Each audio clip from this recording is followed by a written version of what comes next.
30 দিন সময় আছে। আইন অনুযায়ী আজকের থেকে 30 দিনের মধ্যে তারা আপিল করতে পারবেন। অর্থাৎ আজকে থেকে 30 দিনের মধ্যে তারা যদি এসে আত্মসমর্পণ করেন তাহলে তারা সুপ্রিম কোর্টে আপিল করতে পারবেন। তারা যদি আইনের শাসনের প্রতি শ্রদ্ধাশীল হন, তারা যদি মনে তাদের সাহস থাকে যে তারা ইনোসেন্ট, তারা যদি বাংলাদেশের বিচার প্রক্রিয়া মোকাবেলা করার তাদের সৎসাহস থাকে, আমরা বলবো তারা আসুন বাংলাদেশে এসে এই রায়ে অনুযায়ী তার আত্মসমর্পণ করে তার রায়কে তিনি চ্যালেঞ্জ করেন সুপ্রিম কোর্টে। তার যদি যুক্তি দিয়ে তার প্রমাণ দিয়ে তিনি নিজেকে নির্দোষ প্রমাণ করতে পারেন, আমাদের তো কোনো সমস্যা নেই। পৃথিবীর সবার কাছে আমাদের ওপেন চ্যালেঞ্জ, এই বিচার প্রক্রিয়া স্বচ্ছ ছিল, নিরপেক্ষ ছিল, প্রত্যেকেই আইন অনুযায়ী কাজ করেছেন এবং এইখানে যে কোয়ালিটির এভিডেন্স দাখিল করা হয়েছে, আমরা আবারও চ্যালেঞ্জ করছি দুনিয়ার যে প্রান্তে খুশি সেখানে যান, যে কোনো আদালতে এভিডেন্স গিয়ে হাজির করেন, এই অপরাধীদের একই ধরনের শাস্তি হবে বলে আমরা বিশ্বাস করি।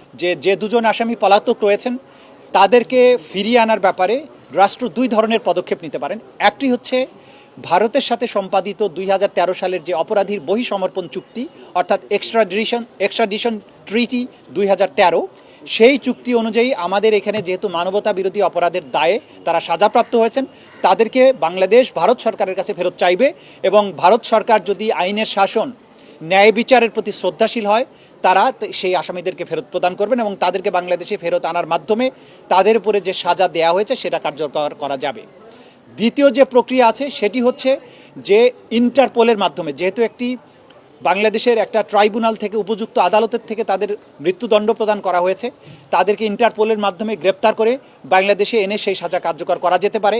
এই ব্যাপারে বাংলাদেশের স্বরাষ্ট্র মন্ত্রণালয়, পররাষ্ট্র মন্ত্রণালয় সম্মিলিতভাবে প্রয়োজনীয় ব্যবস্থা গ্রহণ করবে। গত সারা রাত ধরে আমাদের সকল বিজ্ঞ প্রসিকিউটরগণের নাম্বারে বিদেশ থেকে অধিকাংশই ভারতীয় নাম্বার থেকে তাদেরকে টেলিফোনে কল করা হয়েছে, তাদের নানান ধরনের গালাগালি, অশ্লীল কথাবার্তা বলা হয়েছে, গালাগালি করা হয়েছে।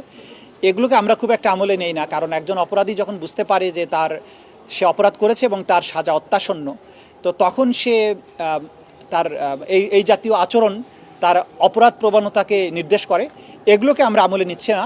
অপরাধীরা তাদের চরিত্রই প্রকাশ করছে, কিন্তু তাদের এই সমস্ত দম্ভ, হুমকি, বাংলাদেশের মানুষকে ন্যায় বিচার প্রাপ্তির জন্য তাদের যে আকাঙ্ক্ষা, ন্যায় বিচার প্রাপ্তির জন্য তাদের যে প্রচেষ্টা, এখান থেকে কোনো অবস্থায় এক চুলো হটাতে পারবে না।